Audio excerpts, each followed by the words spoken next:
Welcome everybody, my name's Gina Lazenby and this is Conscious Cafe Global. Welcome to our presentation this evening. We have a wonderful evening with Sister Jayanti from the Brahma Kumaris, and we're going to be learning about care for the soul, particularly in turbulent times. And if I introduce Sister Jayanti, she is the additional administrative head of the Brahma Kumaris with more than 50 years of experience in spiritual teaching. And 45 years she's been an emissary of peace with the United Nations. She travels all over the world. She's dedicated her life to the service of humanity and self-transformation. And she has been a leading voice in spiritual perspectives of climate change and environmental crisis. She travels extensively because of her calming presence and voice, is involved in many meditations and many transformational work for millions of people around the world. And I first connected with the Brahma Kumaris World Spiritual University over 20 years ago when I went to the Global Retreat Centre near Oxford and went to a Power of Inner Peace. And then I was invited to a fantastic Academy for a Better World at Mount Abu, the headquarters in India. And since then, I've traveled to many of the centres. There's many across the UK, many around the world, I think in over 120 countries. And the Brahma Kumaris deliver the most fantastic teaching of spiritual knowledge and meditation and values. It's such a contribution to people. And just recently, I was back at the Oxford Retreat Centre, reconnected with Sister Jayanti, who I've met many times over the years and enjoyed listening to her programs and her teachings. And she gave a wonderful presentation, a talk about really, I suppose, the basics of the soul and understanding something that is actually very simple and yet can be complicated.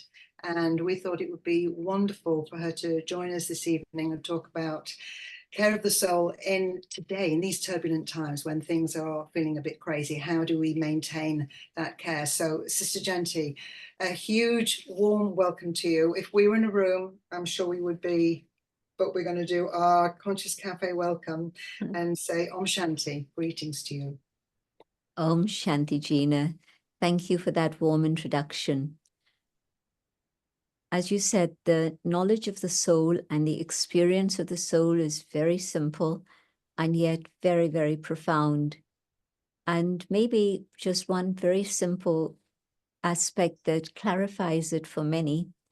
When I say, I am a soul, and this is my body, that's absolutely as it is. But sometimes we say, my soul, and that isn't quite right. Who is speaking? Can the body speak without the soul? And so is the body saying, my soul? So it's a little topsy-turvy. But when I say, I am a soul, and this is my body, my hands, my feet, etc., that's perfect.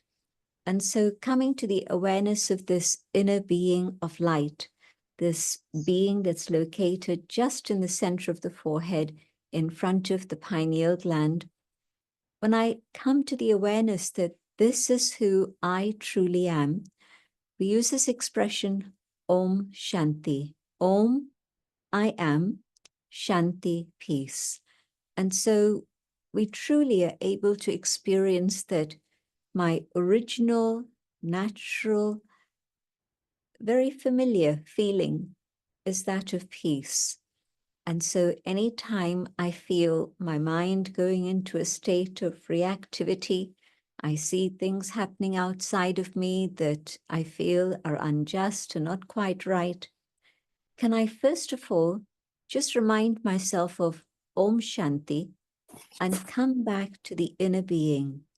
This isn't being passive, this isn't denying the situation, but rather it's reminding me of my own inner power so that my power is again there, very alight, very, very much present, so that the external influence doesn't trouble me. Because there are many things happening in the world today and they can cause many, many negative reactions from us from within. On the one side, the world outside has negativity and is a bit dark. But if on the other side, I'm also influenced by that and I become unhappy or sad or disheartened and feel helpless about it, I'm not going to be able to do something about reversing the situation outside. And so I need to be very protective of my own inner peace and inner power. And the easiest way that I found is just simply to remind myself of Om Shanti, I am peace. And of course, it's not just then the factor of peace, but it's also something much deeper. It's the awareness that I am a being of light, the eternal, immortal being. And when I'm aware of my spiritual identity in this way, yes, that's when I have mastery over my thoughts, my feelings, my physical senses, my personality, my memory, all of these things. And so Om, I am, carries many, many aspects of spiritual understanding and experience. And when I go inside, I can see that when I go really, really deep within, I can connect with my own original goodness, the truth, the beauty, the peace, the love, the joy, the truth that is there within me. And so I see the state of the world as a reflection of what's going on inside human beings. And where today, so many times we're taken over by anger or greed or ego or attachment, what happens then is that I lose touch with my own original goodness, and these negative forces take over. And in fact, if I ask, where did that negativity begin? It wasn't that the world started like that, but I forgot myself. And in that state of amnesia, I lost contact with the love and the truth within. And as a consequence of that, my own actions and my own intervention within nature and the situations of the world has meant that that anger, that greed, it has really created a sad state of affairs out there. The system of the environment has broken down because of our intervention and our greed and anger and attachments to materialistic way of life. So all of this has meant that my inside has become very sad, very unhappy. And today, what I want to do is to be able to clean it out so that I can connect with my own original goodness. And not only for myself, but I can use these very beautiful attributes in my thinking, my speaking, my doing, so that there can be a positive contribution for the world.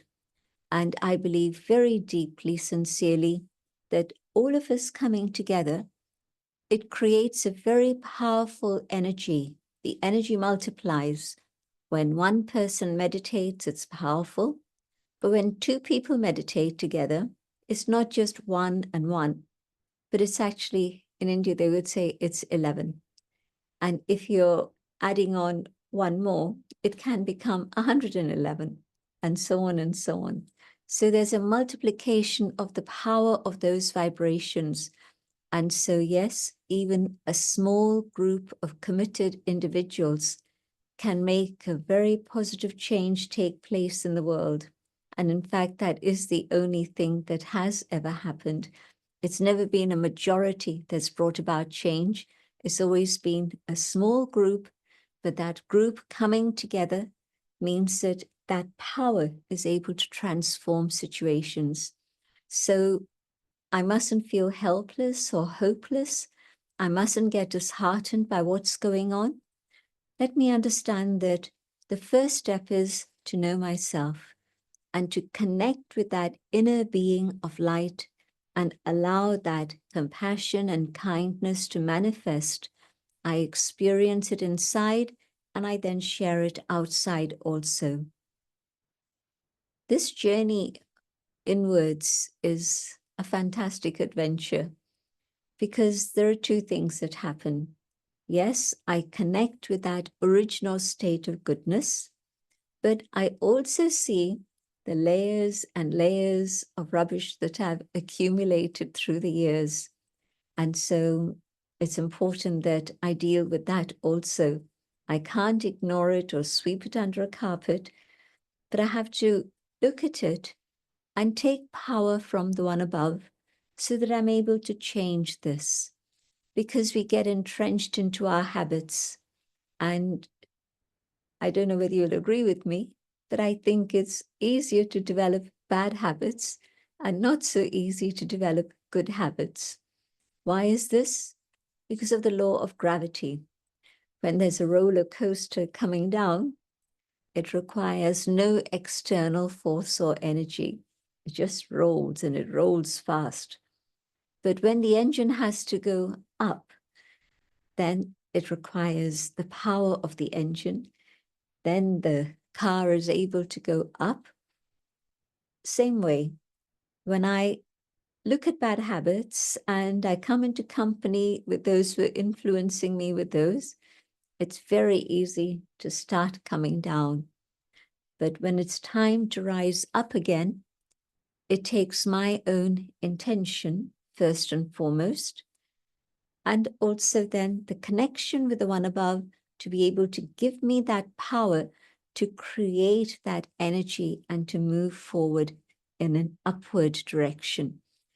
And so we are at a very interesting time in human history where we have the possibility of reversing things so that although we've gradually been coming down, we've forgotten our original values from the age of truth. We came into an age where today it's not just falsehood and it's fake videos that we see, but so often it's AI. And I don't know whether that's going to be a blessing for humanity or not, because things that you think are real are actually not real.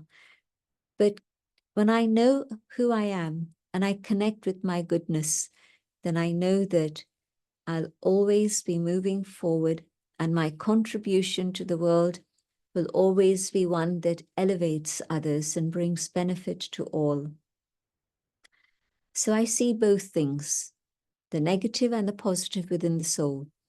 And what I'm trying to do is to hold on to that which is positive, that which is pure and clean within, and enhance it to increase my own spiritual capacity so that it's this that then begins to function.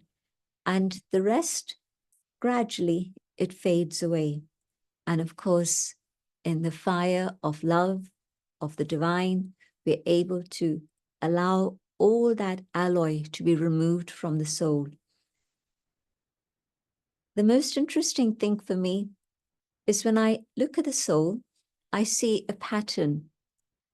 And you can say you're going deeper and deeper, and it's true. You see your thoughts, then your feelings, then your beliefs, then personality traits. It's an exercise just looking within and going deeper and deeper. But there's another way, and that is, here's a thought. The thought is put through into action. It leaves an imprint on my inner being. It has an effect outside, but I'm carrying that imprint. And then according to the stimulus from outside, then that imprint again creates another thought, and I put it through into action. So there's thought, there's action, and there's the imprint and another thought. Have I forgotten something? I have. When the thought comes, what should happen is that there should be a filter, a moment of pause in which I ask myself the question, should I or should I not? And we've forgotten about that pause. We've forgotten to ask ourselves that question. And so the conscious mind comes through into action very quickly without that inner silent voice being able to speak to me. And sometimes we hear that silent voice of the conscience, but we ignore it. Or the conscience doesn't have the capacity, the power to be able to be functional and say, stop. And so the negative thought goes through into action. And of course, my energy level drops even further. In silence, what I'm doing is just silence on my own even, but especially if it's silence in which I'm connecting with the one above, the conscience awakens, develops capacity, develops power, so that now, when there's a thought that comes, I will screen it, I will filter it, I will ask, should I not? And I'll be able to listen to my conscience and say, okay, not now, maybe later. Let me postpone it for the moment. And then maybe not just postpone it, but also learn to say no to it. And if I do this once, twice, 3 times, bingo, you're there. You've conquered that habit. And yes, you have to stay alert and awake so that it doesn't come back in the same way with that same force. But its force will diminish. And there'll come a time when it doesn't come back. But yes, the alertness of my own awareness, that conscious awareness, so that I'm able to filter. So I'm actually able to transform my state of behavior and the condition that I'm in within. And so instead of just reacting to situations with the habit of ego or attachment, I'm changing my behavior. I'm actually changing the imprints, the neural pathways within the brain itself. And it's beautiful that science validates this now and says that, yes, the pathways in our brain have plasticity.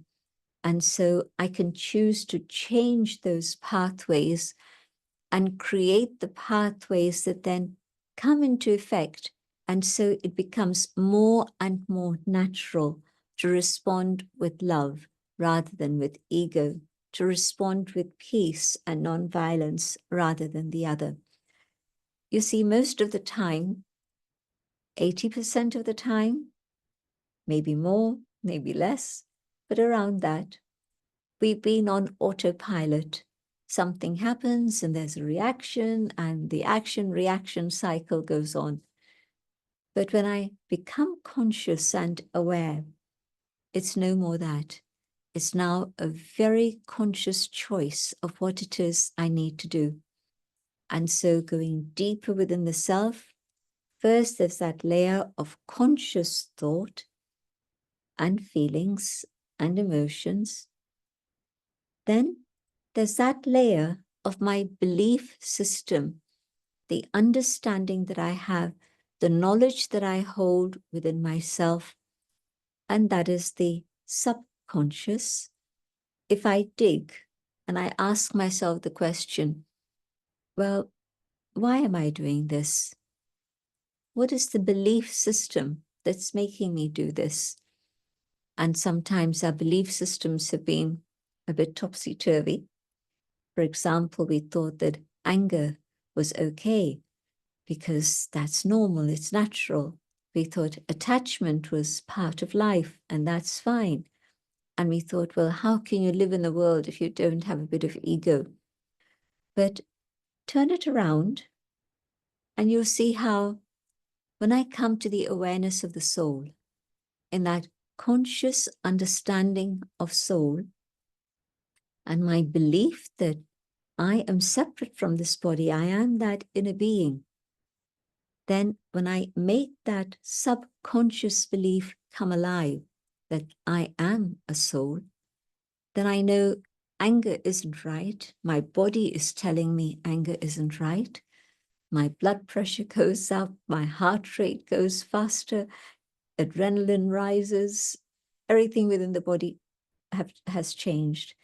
Biofeedback machines tell us this, and we ourselves can tell us, but we need research. And so there's enough research to tell us that that's what's going on. 1 minute of anger, and it takes 5 minutes for my body to return to balance.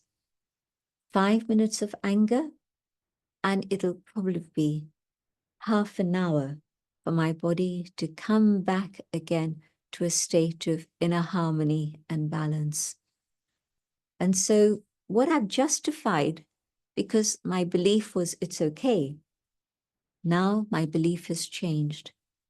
I, the inner being, the soul, I am peaceful, and this is what I want to be, and this is what I will share.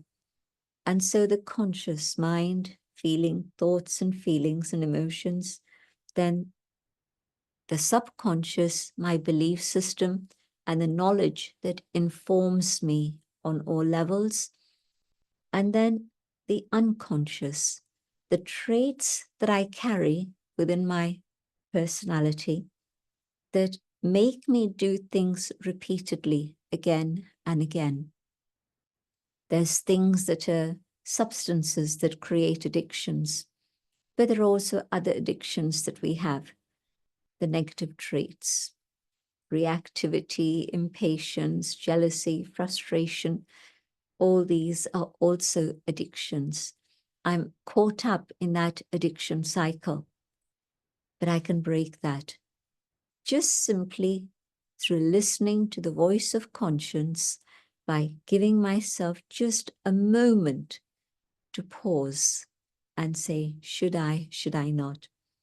But of course, in the heat of the moment, that's when we forget.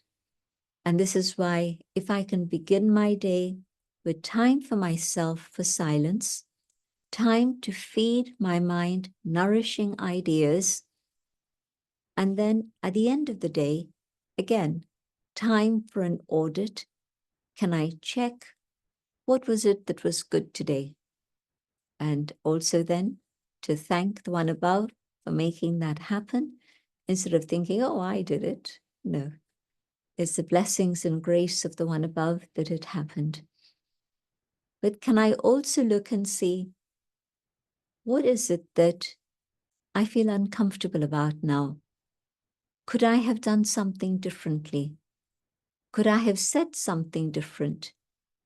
Maybe it was my tone of voice that wasn't as it should have been.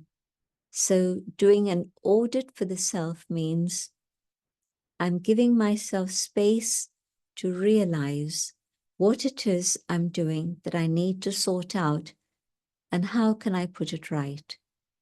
And if at the end of the day, I have a very clear record of whatever has happened, I've learned the lessons from whatever, I've taken all the signals that people have been trying to give me, I've reflected on all of that, then I can complete the day peacefully. If there's unfinished business, then it's going to carry on to the next day, and it won't be a fresh new start. But closing the day with this audit, with that realization and understanding, means that I'll be able to sleep well, but also next morning, I'll be able to start the day with a clean slate. And so understanding who I am, becoming aware of the power that I carry within myself, and beginning to experiment with the power of thought and the power of good feelings and the power of good wishes, is a beautiful start to the day. And the day goes much more smoothly than it would have otherwise. The challenges come, they're not going to stop, but I'm more equipped to deal with those challenges instead of the challenges overwhelming me and myself feeling that there's nothing I can do about it. No, the challenges come, I keep smiling, and I know how to handle them because I have that inner power, the power to discern, the power to respond in an appropriate manner. And I do that. And so it's a very beautiful way to begin my day, to close my day, and to have a life that's really filled with a sense of goodness and well-being, and be able to share that with all. So can we have a meditation now, or should we wait for the end? Whatever you suggest, Gina. Just unmuting myself.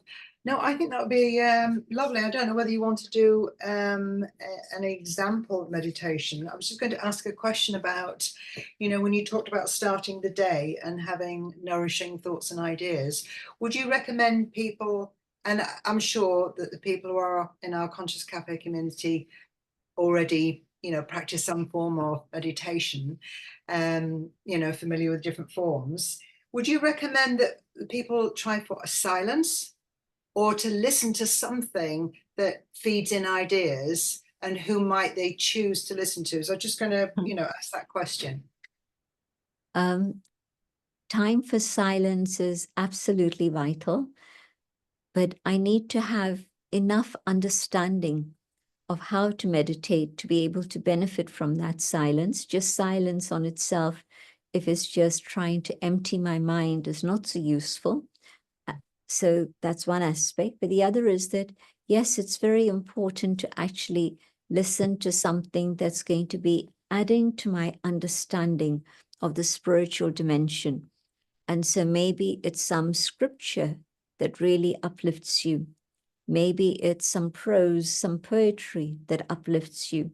Whatever it is that uplifts you and takes you away from mundane thinking into another realm, the realm of spirituality and truth, definitely listen to that or read that. And I always remembered you talking about, when you talked about the end of the day, closing the day, you talked about the full stop. That it is a beautiful way to close the day. And when you was just saying there about reviewing, how did I show up, the tone I use, I suppose there's a fine line with replaying the day and all the things you might have done wrong, or it depends what language you use for yourself. You could have done better, because you don't want to end the day really and feel bad that you review all these, oh gosh, I should have done that, or I did that too much, or whatever. But it is, so just maybe comment on that. It's very important to be able to realize as I go along, but also when I realize that maybe I shouldn't have done this, the question is, what should I have done? Could I have done it differently? And if I can find an answer for myself, then I don't feel helpless about it, but I've taken charge of what's going on in my life, and I've taken a step forward. So in fact, I close the day feeling very healthy and strong, that I'm moving in the right direction. Beautiful. Yes, I love that. Take charge. Take charge of those thoughts and how you direct your day and how you close the day. It's really very powerful. Over to you to do a meditation for us. That would be lovely. You do beautiful meditation, so this is going to be wonderful.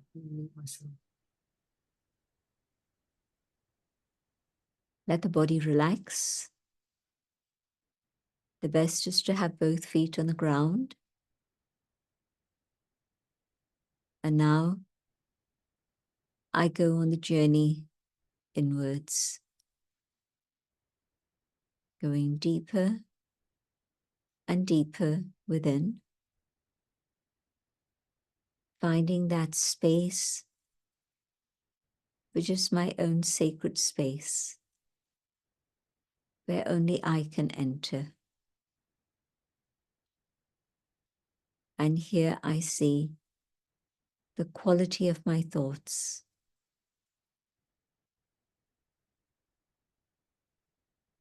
And I decide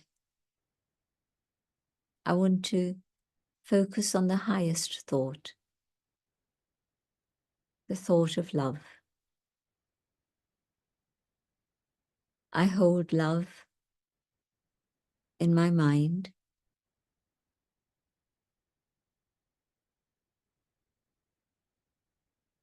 and I can feel that experience reaching me.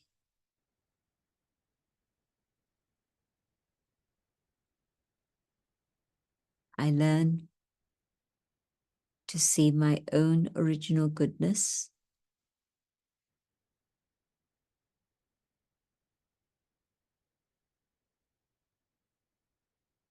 I realize that deep within myself, there is only love.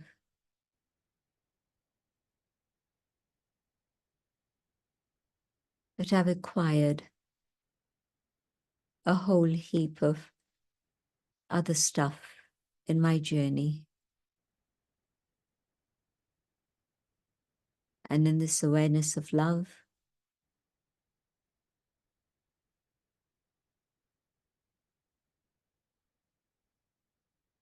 I'm able to emerge it,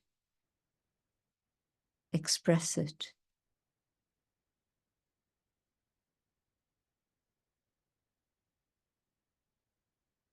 In this awareness of love, I sense the presence of the source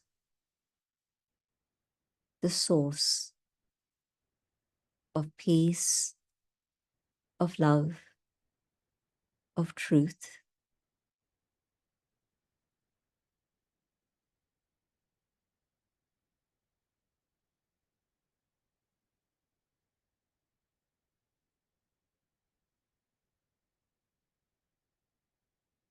And from the connection with the divine and the awareness of the self, the power of love radiates out and touches my human family and all forms of life and nature itself.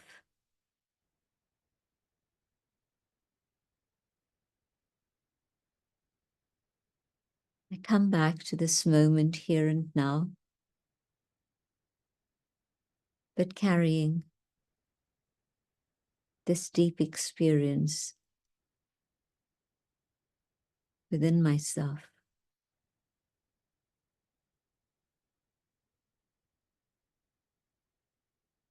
Om Shanti.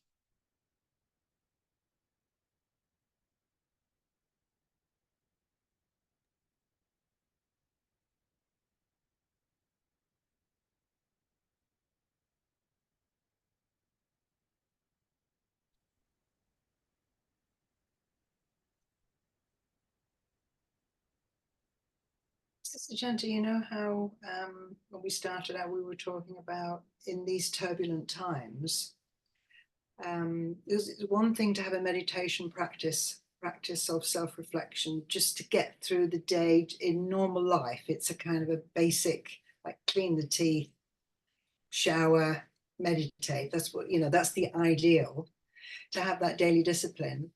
As things get, as we feel that there's this movement upwards, it's, you know, this more division. I mean, more anger out there, and there's more terrible things happening.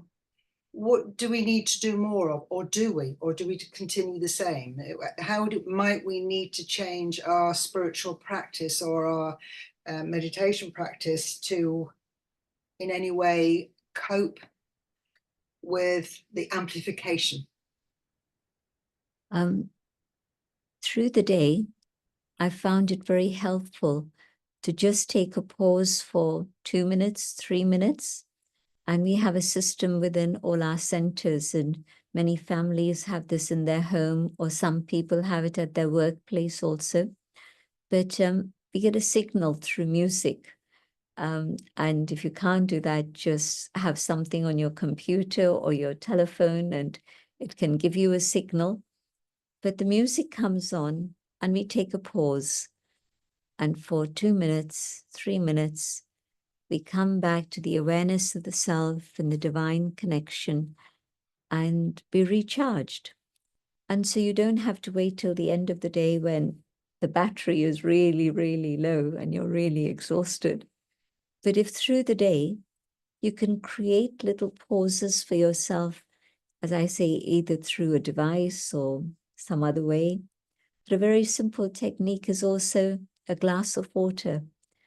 If you take a few sips of water and it takes you a minute, 2 minutes, will hydrate the body definitely, but also you can hydrate the mind, make it fresh again. So the little recharge through the day, that little moment in which I put down my pen or whatever else I'm doing, and I just focus inside. That's a beautiful way in which my energy level just doesn't drop, but it's kept high.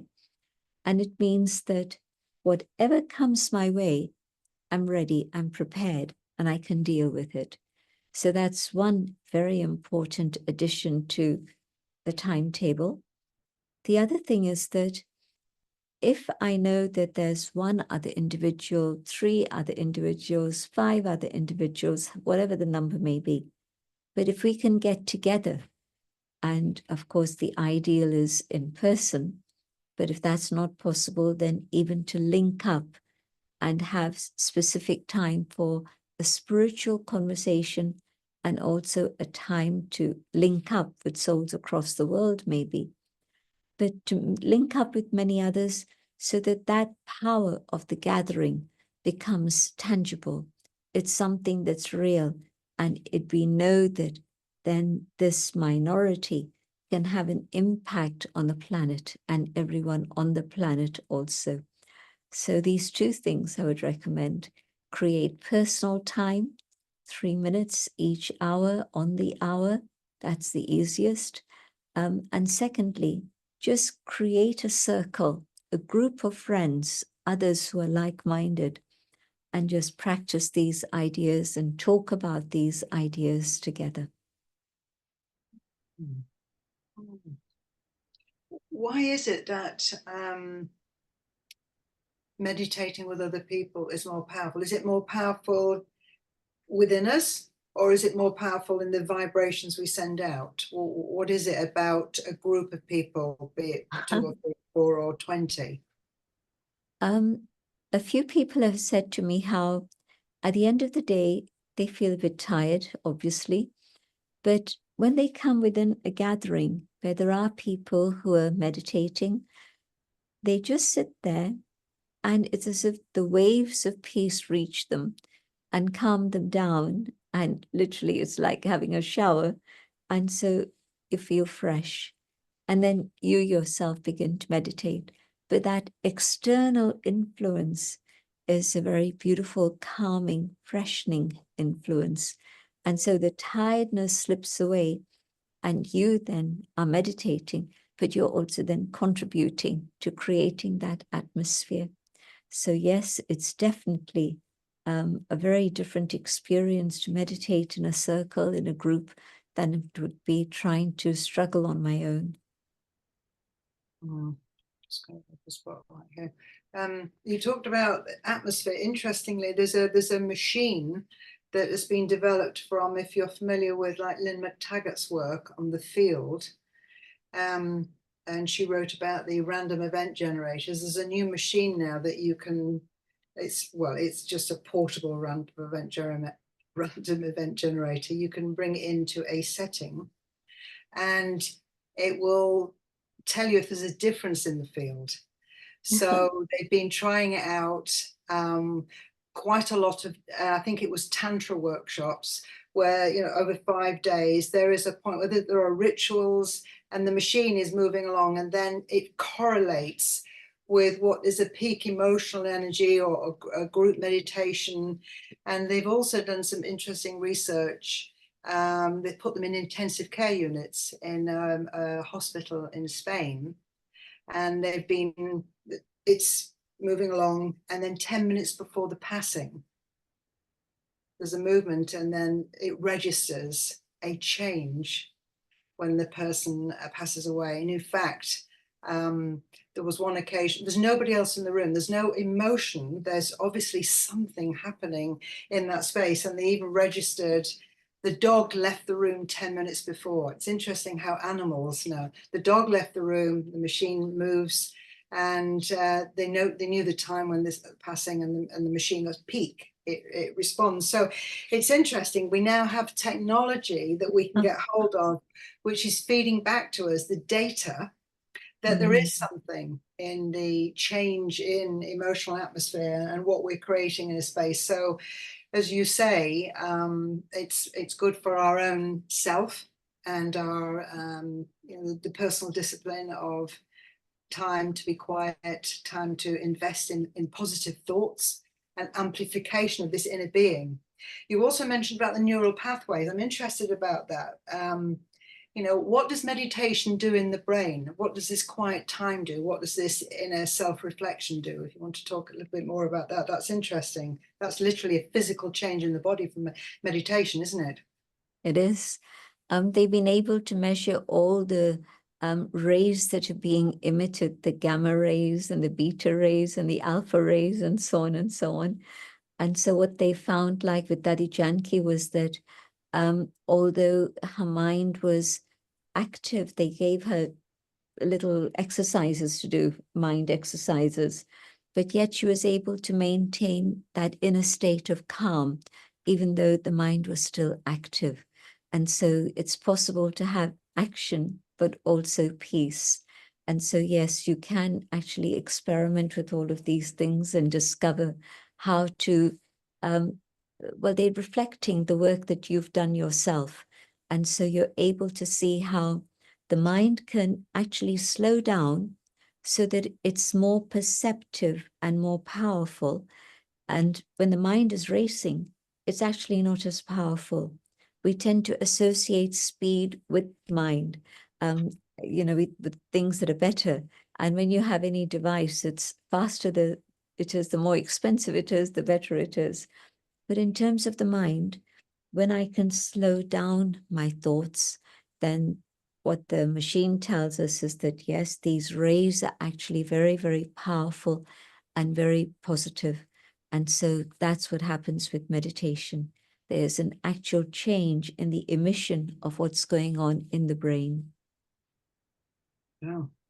Well, Dadi Janki, you talked about, how often do you meditate, Daddy? And she used to say, ask me when I'm not meditating. Do you want to talk more about that? How does one develop this sense of being where one, rather than the meditation is the 5 minutes, 30 minutes in the morning, and then there's the day, how does one become the 24-hour meditator, as it were? That she had this approach where she was more in meditation. How does one cultivate that? What is that about? When I think of my own identity and I think of myself as this, then that's natural and it's there all the time, all the time. But can I change that to thinking about myself as this, the point of light, the soul? So when I'm speaking to you, it's not just Jayanti speaking to Gina, but I, the soul, connecting with you, the soul. And if I do this with everyone I'm meeting through the day, I'm working from a space of higher consciousness. If I see myself on a physical level and you on the physical level, we're poles apart. We have such different cultures, such different lives, different costumes, different language, different appearance, different color, different race, different everything. But when I see you as a soul, because I'm in the awareness of soul, there's a bond that exists between us that we're able to relate to and strengthen. So there's no barriers, no boundaries in that sense, that we connect. But also, when I'm soul conscious, then I'm more aware of the presence of the divine in my life than I would be otherwise, because it's a living relationship. So for Dadi, that was the most important relationship, the relationship with the self and then the relationship with the divine. And so that gave us the huge energy that we all witnessed. So age 104, and she was still going strong, still serving and in that sense working, but giving. And so it was only 1 month before she passed away that she actually stopped. And then it was just silence and letting the body heal in whatever way, and then flying away. But she carried on serving till that age. And yes, it was because she constantly had that connection, that relationship. Just imagine somebody saying, I talk to God all the time. And you'll say they're crazy. They're imagining things. But for Daddy, it was very real. God is my mother, my father, my friend, my teacher, my beloved, my guide. And she would have conversations with the divine. And that meant that she was in meditation all the time. Because in meditation, what we're doing is coming to the awareness of the soul, creating that relationship with the divine that we'd forgotten about. And that's it. That's meditation. And so she kept this going all the time.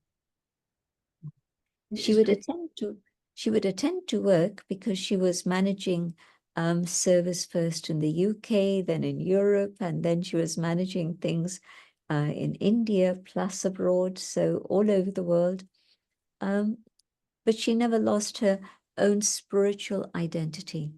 And because of that, she maintained this amazing stability in which things weren't happening as she would have wanted them to, but she was stable. And if things were going as she would have liked them to, again, yes, there was joy, but it wasn't a mood that went up and down. It was a very stable, higher state of awareness. yeah. I do. Yes, it's this stability, isn't it? It's interesting. It's just, it's all happening, and yet I remain. Yeah. What did she used to say? Who do I belong to? She used to say three things, three Om Shantis. Om Shanti, I am a being of peace. Who am I? Om Shanti, who do I belong to? I belong to the One, the Supreme. And then third Om Shanti, what must I do? Yeah, what must I do? It's interesting because the words often you often use is remembrance. It's that remembrance rather than in our spiritual practice of half an hour meditation in the morning, tick box, and then have the day. It's what you're saying is it's this it's continually remembering, and you're using the word God, but it's whatever we feel comfortable with, whatever it's. Let's not language trip us up.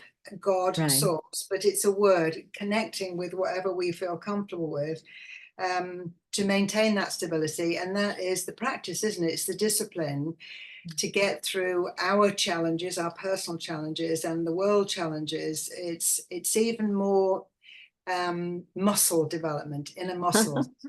Right. Yeah. Using my inner muscles. I'd forgotten to use them, and now I have to again awaken and start using them.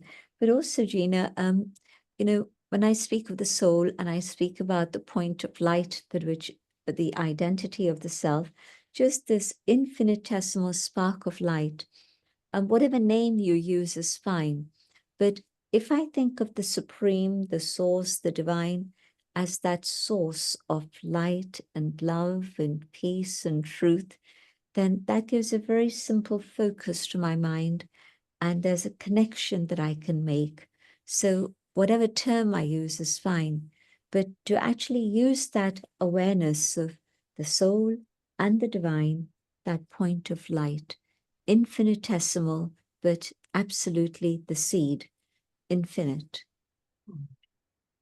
And so, what you're advocating is for our personal well-being and stability. Is this a morning practice of waking up, listening to whatever you choose as a positive input, or a seed of an idea to cogitate, meditate on that thought or poem, and then the closing of the day. But if we're not doing it already, then whatever it is, to just have a break in the day, to slow the day down, to slow the inner workings, to slow the speed. I mean, I speaking for myself, I was brought up to value speed, always having to wind back from that and be slow and tell myself to be slow and eat more slowly and be slow, take on the word slow and honor it as a value, because previously I valued speediness and doing things quickly and rewarded myself for doing them speedily. But it's not spiritually healthy to do that speed. But I'm going to ask you about the early in the day, because you know the Brahma Kumaris have this very early start, and you call it the nectar hour, don't you? What is that value of taking some time early? Just share that. Throughout history, all the traditions have always said that the morning hours are the best hours to be able to know the self and to come closer to the one above. And so at that time, the mind hasn't yet got engaged in all the mundane things that we have to live in the world. But also the vibrations of the world are very, very clean and clear. So it's always 4 o'clock local time, wherever it is you are. So I think about London and 11 o'clock, 12 o'clock, and the vibrations are still very different. But early in the morning, 4 o'clock, they're very quiet. And it's a very special time in which I can really feel the detachment of the self from the body and the closeness to the divine. And so building that relationship is something which is very precious. And the easiest way to do it is when your mind is uncluttered, it's free from responsibilities, and you're able just simply to focus. Because it's like, where your thoughts are scattered, you're losing energy. And where you can focus your thoughts and actually bring them to a laser beam and connect absolutely with the one, you're able then to draw that power within yourself. And the spiritual power is the power of peace, the power of love, the power of truth. It's not power over anyone else. It's the power of these qualities that can change me, but also help me in my service of others. So when others need peace and others need a glimpse of that truth and a glimpse of that love, then there's something I can offer them. And the early morning hours are the time to really have that sense of recharging and refilling. It's interesting you talk about spiritual power, because I do remember when I was at you may have heard of it, the Wisdom 2.0 conferences out in San Francisco, where don't know his first name, but Mr. Ryan was a senator, or I think he was a senator, who invited the other senators for meditation. And he worked with a rabbi or cross religions of other senators, sowing that seed of taking time out to develop the spiritual power in politics. Now, this is a few years ago now, but do you know, are you involved in anything like that? Because that is something that's really needed, isn't it? To take people who are in powerful positions, to encourage them to, go in and really resource themselves with spiritual power. I know that they've had sessions on mindfulness in the British Parliament, invitation to all the MPs and members of the Lords also to be able to come and do that. So the British Parliament has also been quite innovative, and they've had sessions on mindfulness, and from that they developed their own path of meditation too. I know that in India, the president of India, a woman who actually is from a tribal background, an indigenous background. So people thought that, she could never be educated. But she got scholarships and she went through education, went through many experiences of challenges in her life, but she rose to become the president of India. And she has a meditation room in the place where she stays, the presidential palace, and she meditates every single morning at 4 o'clock. And so, of course, she knows the value of this. It's not something new for her. She's been doing it for about 17 years. And so she fills herself with that power so that that can guide her through the day. And she's very humble, and she says how she feels that God is giving her signals about what it is she needs to do, because she had never thought of coming to this position. She'd never wanted it as such. It came to her.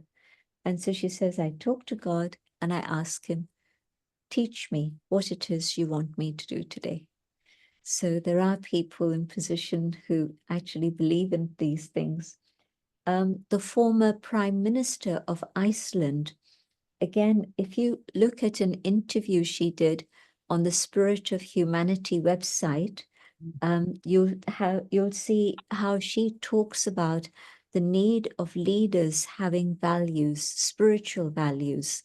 And so she spoke, and this recording was done, interview was done while she was still holding the role of Prime Minister. So just imagine people in that capacity and the impact they have on others. Now she's decided to step down from being Prime Minister, and I'm not sure what she's involved with at the current time, but certainly this was last year, and the interview is well worth seeing. It's fantastic. I've been to a Spirit of Humanity Forum in Iceland. They are leaders in that, aren't they? Collaborative with the Brahma Kumaris. I think somebody asked about who Daddy Janki is. And I'd love you to speak of her, but I remember meeting her in India, and what really impressed me, apart from her presence, I think I've met her in Oxford, and inspired me through the years, was that she was this head, one of the three heads at the time, of this vast organization that had grown from 1936 across the world, over 120 countries, and all the amazing things that have been done out in the world in teaching, and a large number of people working, volunteering in the organization. And so it was like a huge international bank in a sense, or an international corporation, and she had absolutely no stress. And I do remember organizing an event in London at Global Cooperation House to invite women in senior positions to meet her, because I wanted to share that it was possible to be a leader, and as you talked about, lead from a different place and have a position of great responsibility, be responsible for with a number of people, and then it not not sweating. Yeah, And that's what we did, didn't we, with 100 Women in a Spirit of 100 women to celebrate Daddy's 100th birthday. When she took over the job as the head of the administrative head of the Brahma Kumaris, to celebrate her 100th birthday, when she would not want to be celebrated, we celebrated 100 other women who had achieved things in life in various fields over a number of decades, using their spiritual power. And Judy Piatkas, who's founder of Conscious Cafe, is one of the 100 Women of Spirit. Judy's here. Beautiful. We had that beautiful ceremony. So yes, because Daddy was there at the start of the Brahma Kumaris movement, wasn't she? Yes, absolutely. And through the years, I just saw her spiritual capacity grow and grow, and her personality develop in a very beautiful way. So meditation works. If you want to see the example of that, then you can see the yogis, the daddies, not just one daddy, but a number of them. But of course, we knew Daddy Janki the best of all because she spent so much of her time abroad. But this whole idea of women's leadership, it was something that the founder had visions of a better world. And in that better world, he saw a world of harmony and justice and truth. And when he thought about, well, how can you create such a world? The first thought that came was that it was through spiritual education. When human minds can be uplifted through spirituality, then those same human beings use the highest potential they have within themselves. And so the quality of the world around them begins to change. So that was one thing that he thought of. The second thing he realized was that what he had seen was a world of justice and equality.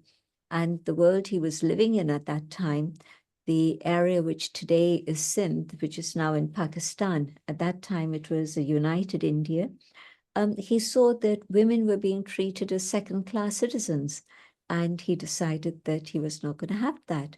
And so he used the first person to use affirmative action. And so he actually then gave women the role of teachers and leaders. And he surrendered all his assets to this trust of young women who didn't even have a bank account. But he knew that they would have the integrity and the honesty and the capacity to be able to use those funds to serve people. And so not many men could do that today. And this happened in the 30s. It was an amazing. Who would have, well, I say who would have thought, but that was his vision. That was to prepare people for the times ahead, which we feel we're entering, don't we, really? Yeah. We're entering. Yeah. And I think, let's just see if there's any more questions at all before we move towards a final meditation, see if anybody wants to ask a question. What was I going to say? Forgotten now.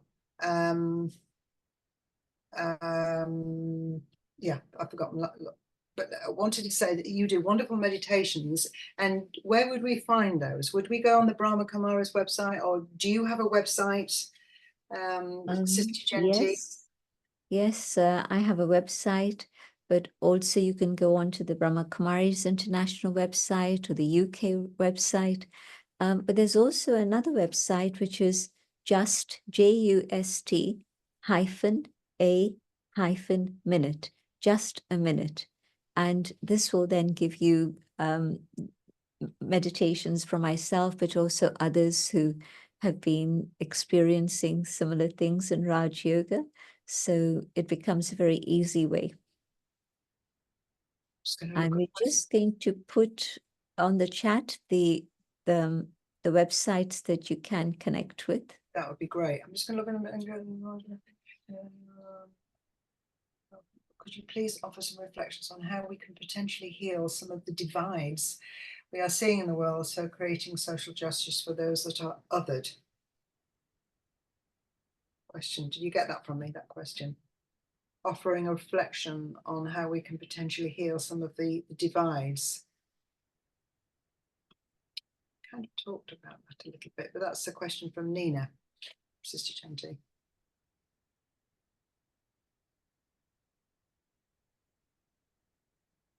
How we might,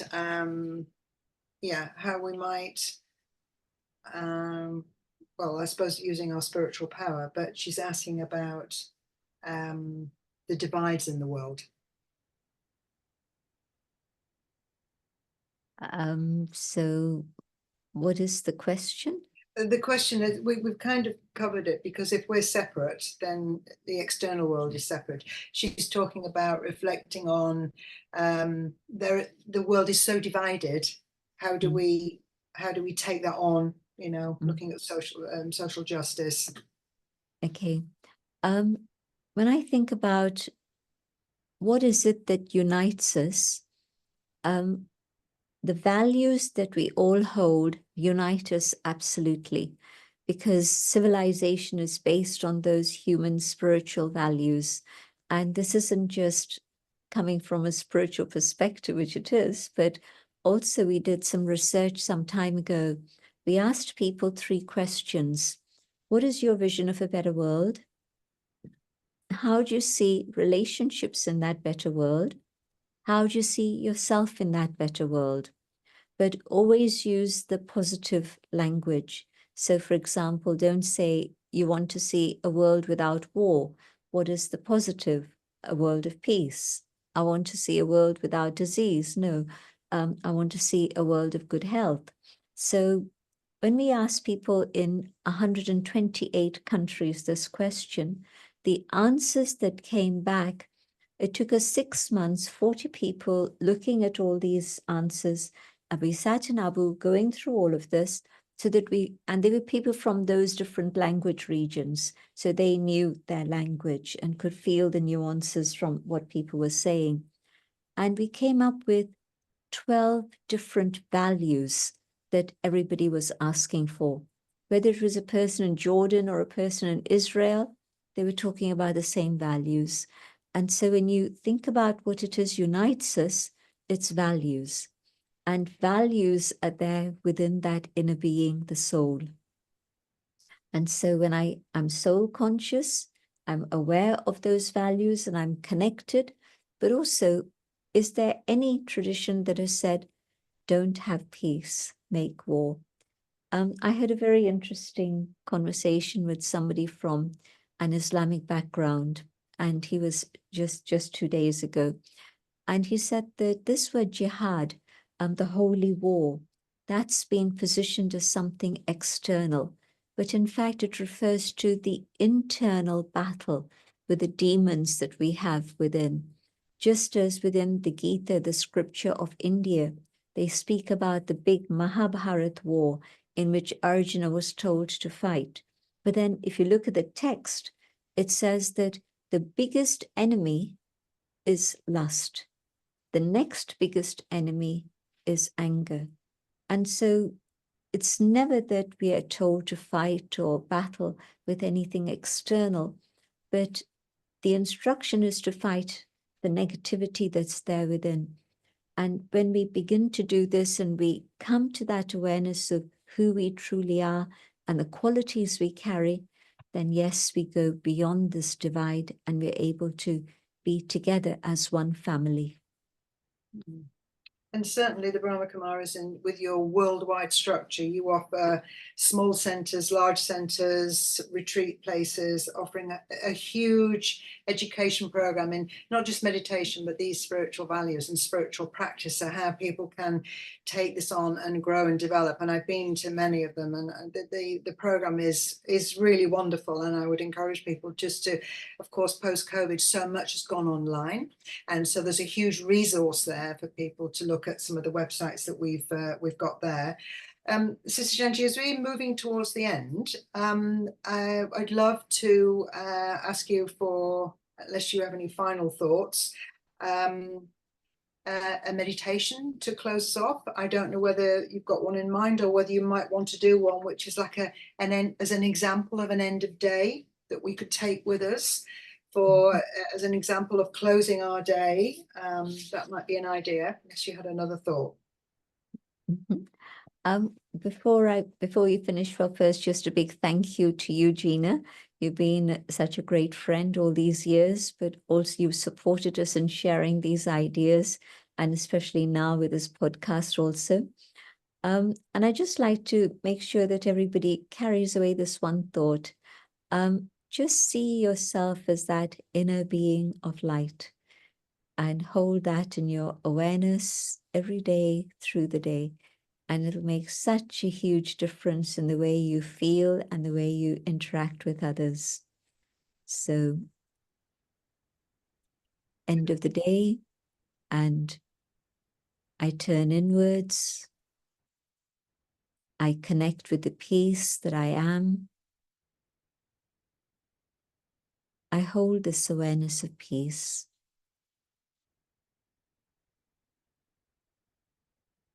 And in this awareness of the soul, a peaceful soul, I feel the presence of the one above.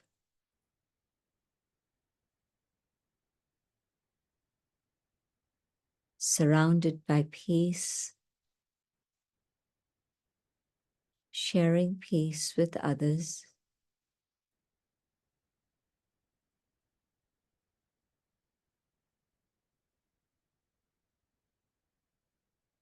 I give thanks. Thanks for all that I've learned today. Thanks for all the good that I've experienced today. Thanks for the people in my life.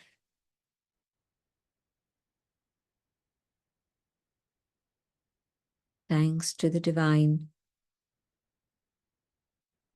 for giving me this gift of understanding.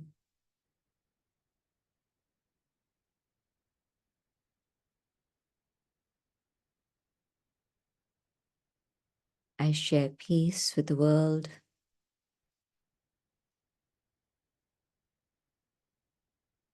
And with peace, I can rest comfortably.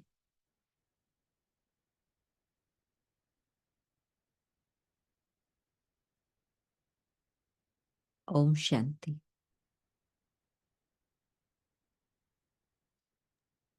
Shanti, thank you so much. That was beautiful. And very grateful for your time, because I know that you've flown in from somewhere. You're probably flying off somewhere else. So we're very grateful for this. And I have to say, from listening to, the talks that you've done before, they're so rich that I can listen to them 2 or 3 times and always get sometimes it's just a small idea. It's something just very small that I've known before that lands in such a way in that moment, and it makes a distinction, and it just helps me. So I'm very grateful. I always gain a lot. So I'm grateful for your time. I'm sure we all are. Thank you. Thank you, Sister Jayanti.